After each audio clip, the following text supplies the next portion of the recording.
Okay, so this is how to pair the RF Remote Dimmer unit to your Luma Eco-Flex LED lights.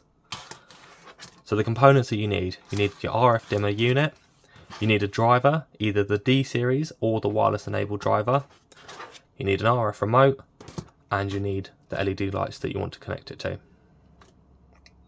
Okay, to pair all the system up, it's super simple. You want to take the high voltage cable coming out of the RF dimmer unit and plug it into the yellow high voltage port on your driver.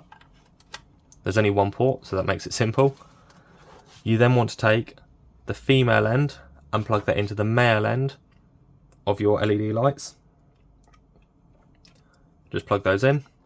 Now, on the RF remote dimmer unit, you can see that the green light is on, so that means everything's powered up and it's okay.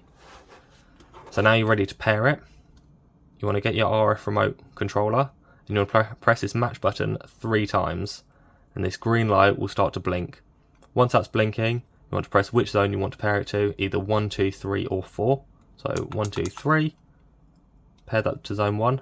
Now it's pairing, it blinks rapidly, and then when it goes green, that means it's all paired again.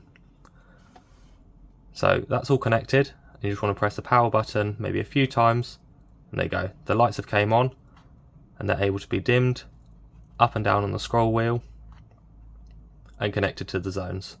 So you can turn them on, you can turn them off, and that's your zone pairing done. You can pair up to 4 RF remote dimmer units to each controller. So to do that, it's exactly the same process. You just press that match button and pair it as we did before, and then just select a different zone, otherwise it'll overwrite the previous connected one. And then to turn off an individual zone, this was connected to zone 1, you just hold down 1, you'll see the lights turn off, and then to turn 1 back on, you press 1. If you want to do them all at the same time, you can use the main power button here.